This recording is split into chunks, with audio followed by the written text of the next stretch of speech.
Okay, the other day I went out into the urban wilderness and came home with gallons of blackberries.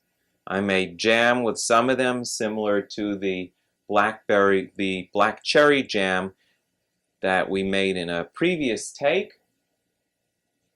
I also cooked a lot of them with fruit juice, some seasonings, and arrowroot as a thickener, and made a fruit sauce. And what I'm going to do now is make a blackberry pie, traditional American recipe. And even though I've been really going at the blackberries since we've collected them, I have quite a lot left. So first thing we're going to do, they've been sitting in the refrigerator for 2 days, which is about as long as they can sit without getting moldy.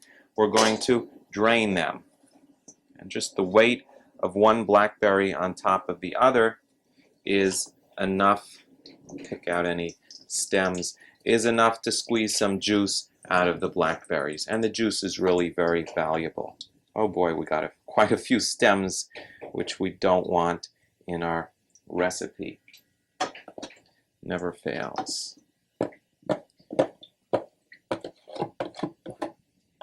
So let those drain for a second, and we'll have some nice blackberry juice. Rinse out the container.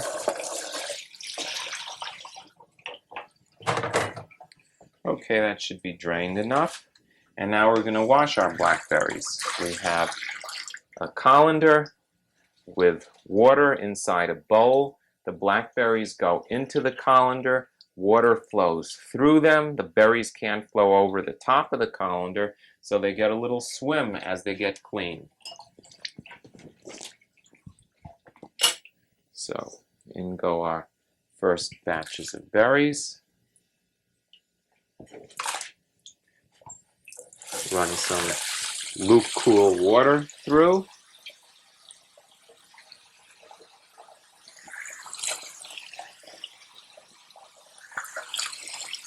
And once that's done, oh, look at all the little particles and leaves floating to the surface and going out the holes. This is the best way of picking berries. These berries were picked near the beach.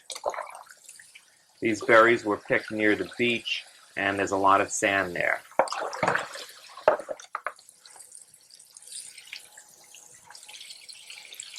So we do that until we're finished. The finished clean berries can go into a colander to drain the water out of them, and we'll repeat the process until all the berries are clean. Okay, our blackberries are cleaned and drained. Here's the blackberry juice, which is delicious. I just feel like drinking it up. I just feel like drinking up the blackberry juice just like this, but it'll be nice to have in the pie. So there's our blackberry juice. There's, looks like about 3 quarts of blackberries. And I never measure my wild foods and do measured recipes very carefully. It's just not worth it for the simple reason that you cook whatever you happen to bring home and you sort of adjust your other ingredients accordingly. Now, blackberries are delicious flavored, but they're not very sweet. So we'll add about 1.5 cups of apple juice concentrate for sweetness. We will add some apples, and it's just a little bit too early for wild apples. We're filming this particular shoot at the end of July when the blackberries in the New York City area are at their peak. I used up all my dry apples from last year. Had a really good time with them. So here are some commercial apples.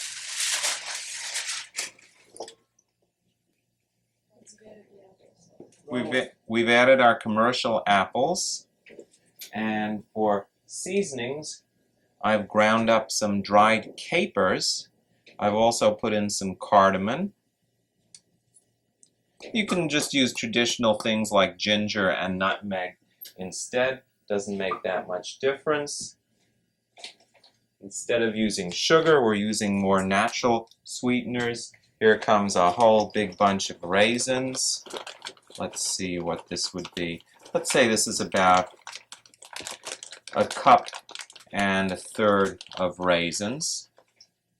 Doesn't matter if you put in a little more or a little less. And I would like a wild seasoning.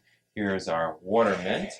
We'll take this over to our cutting board and chop up some water mint. Delicious, delicious herbal seasoning.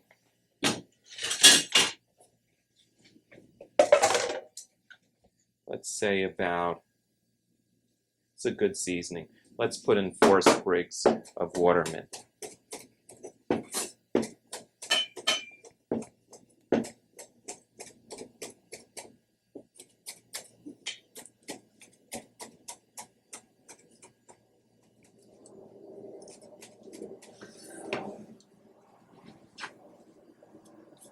And some nuts. We have some chopped pecans in the food processor. This is about 2 cups of chopped pecans. And in they go. And now our thickener. We'll use some tapioca.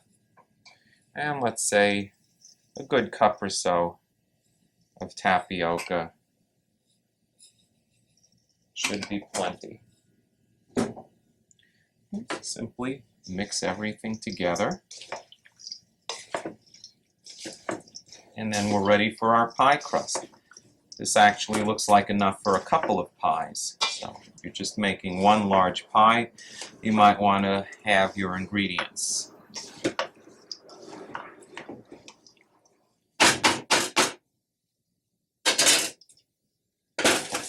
Let's start with our pie crust. Now, flour. What kind of flour should we use? Well, we can make our own flour in this kitchen. Anything is possible. This is a grain mill over here. You open it up, and no, there's no Alfred Hitchcock inside. There's a hole, and the flour goes into the hole, and it gets ground between these stones. Actually, grain that we're grinding into flour. So let's get our grains. We'll use some short grain brown rice.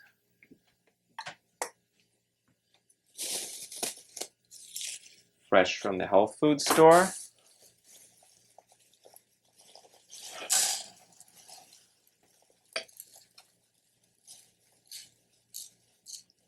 This is about 2 cups or so of short grain brown rice.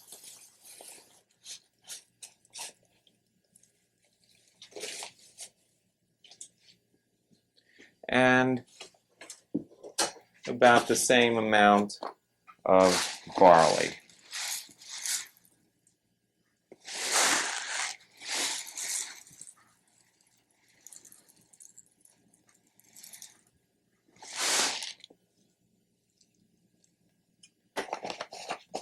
So let's turn on our food mill. Hopefully we won't break any circuits with a grain mill, and the camera is going at the same time. If your screen goes black, you'll know why. You're not going to add spices?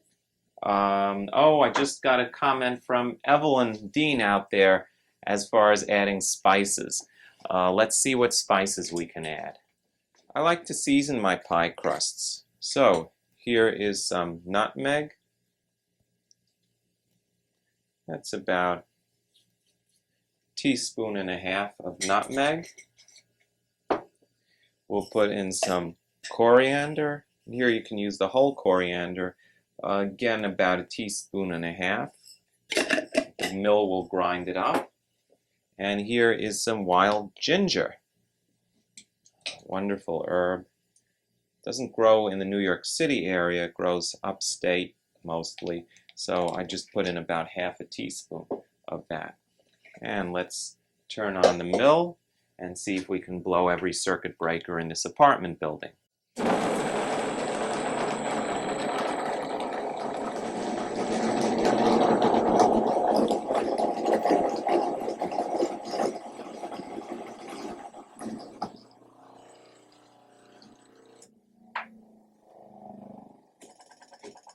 Hey, we did it! We ground all of the grain into flour with the TV cameras going and without blowing out all the circuits in this building and having my downstairs neighbor come up screaming and cussing. Okay, and here is our flour. Beautiful, beautiful whole grain flour, completely fresh, fragrant, smells nutty. Of course, you can buy flour in the store, but nothing compares with freshly ground flour ground between two stones. 5 minutes ago, this brown rice and barley were happily living in jars and containers and bags in my cabinet. And now they are totally fresh flour.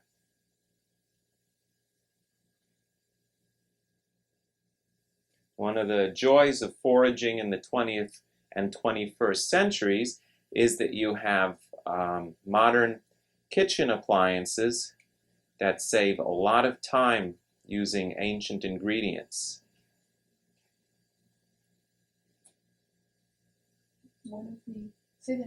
One of the great joys of cooking wild foods in the 20th and 21st centuries is that you have ancient ingredients and ideas combined with modern technology so that the time-saving and labor-saving devices really help you make something incredibly good and nutritious.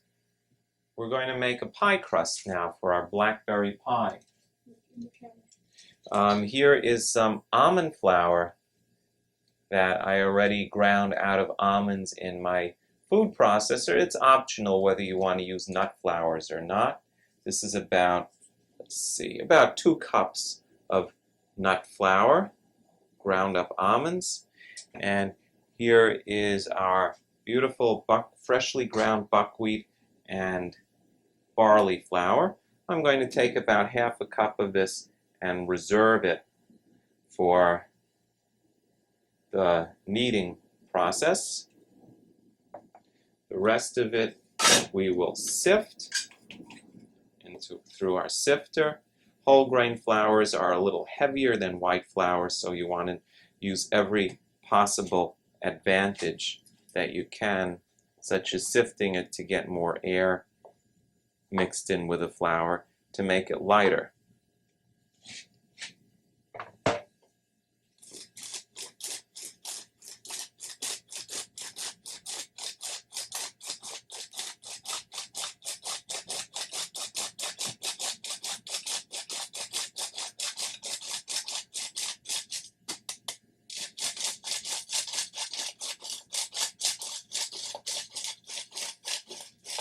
And the chaff you can throw out.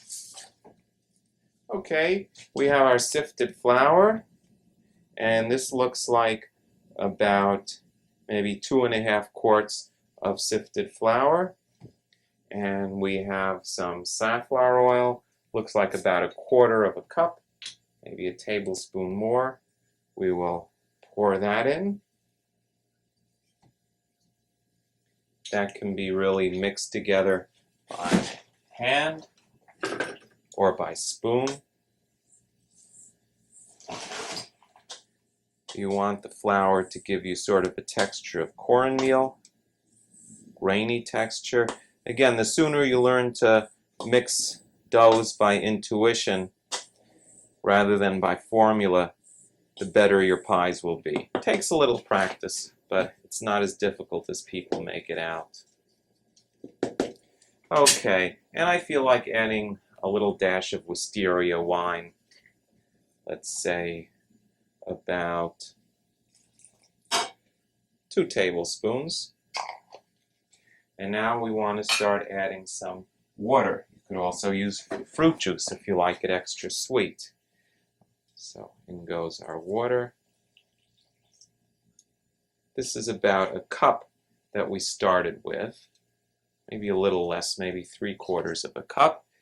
We're going to mix this together and see what kind of a dough we get. Then we're going to add more water until we have just the right dough.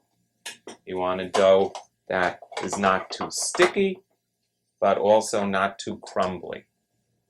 If If it feels crumbly to your fingers, then you're not going to be able to roll it. If it's too sticky, it'll stick to everything it goes near.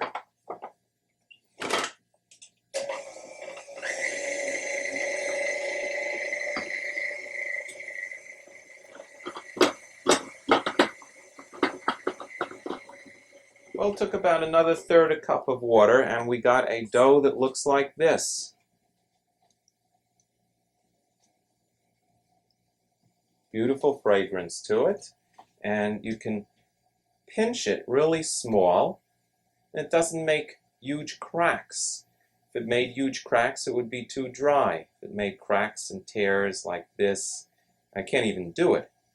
If it made huge cracks running diagonally and crisscross, then it would be too dry. If it stuck terribly to my fingers when I pinched it, it would be too moist.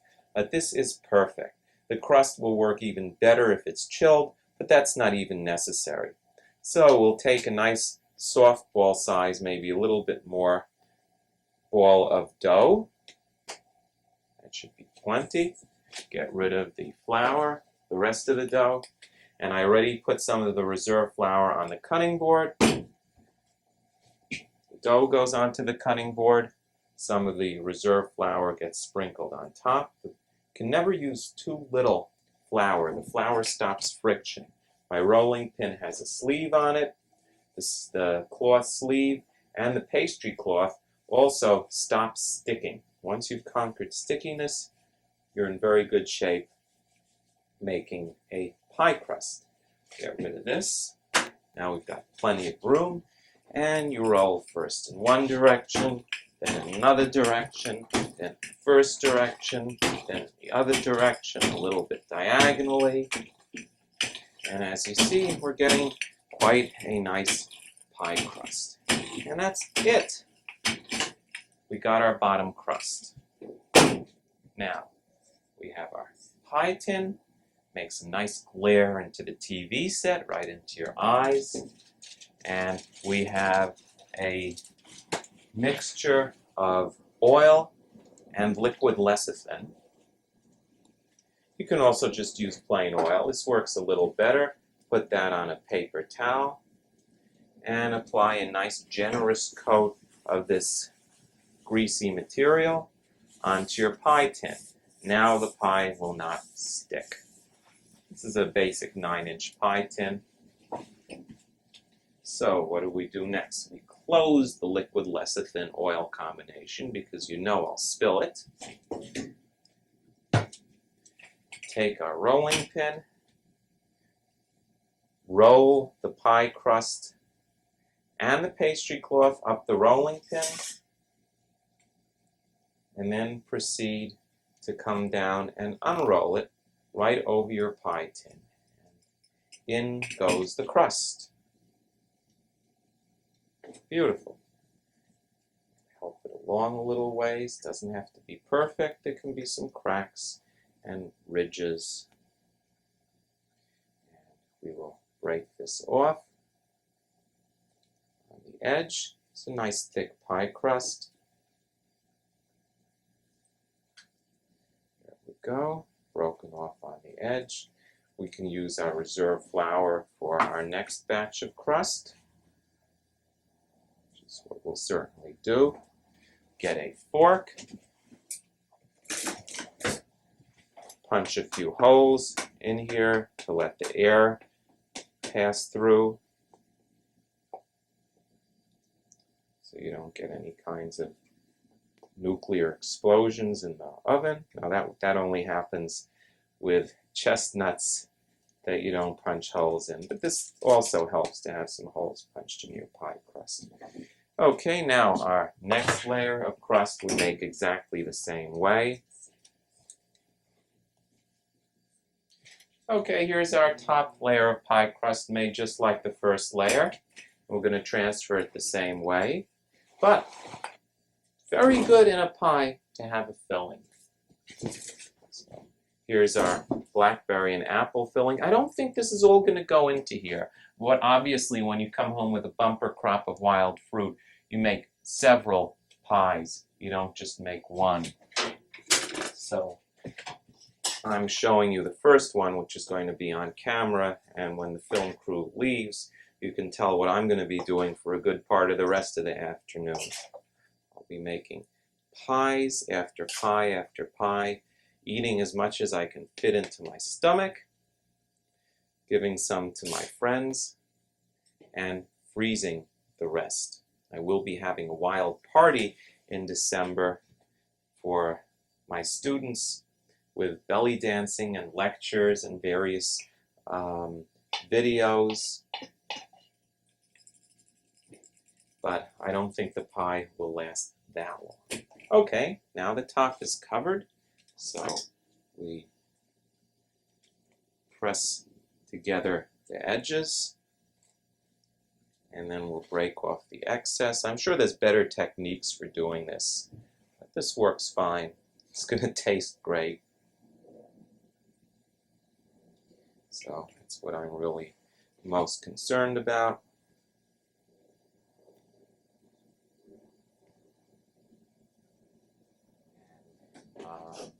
You can also put some cinnamon on top of your pie. That would work nicely too. You would just sprinkle it on top and it will give a nice coloring, but that's not really necessary. So let's go into the oven. We've preheated, forgot, a few gashes on top to let the steam rise out. So even if your pie isn't perfect and does have some holes, you're going to be making holes anyway. Oop. Oh, look, an apple. Get back in there, you.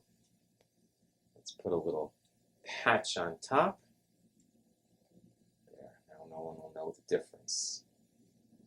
Okay, into the oven. I've got it at about 350 degrees. We'll check it in 30 minutes, probably in about 40 minutes. It will come out.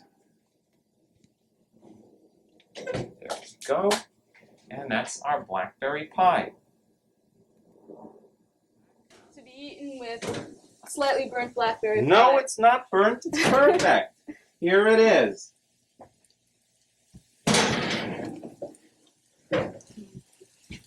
Absolutely perfect. Browned around the edges. Looks really nice. Let's cut it open. You're wearing the microphone. Why don't you cut it open?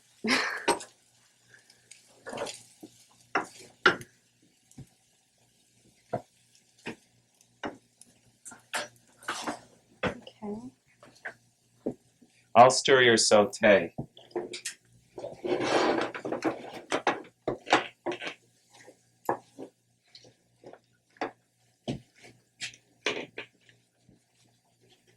You want to taste it, Steve? Absolutely.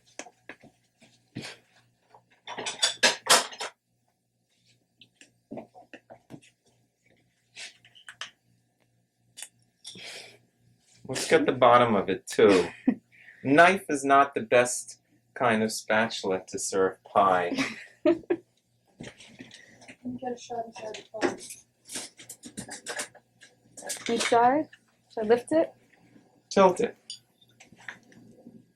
We're not too formal here.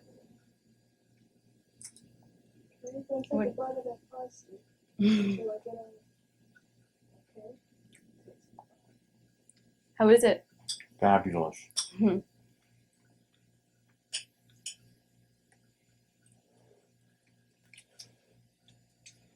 It tastes so good. For a second, I thought you made it. It does taste like I made it. Modest, this one.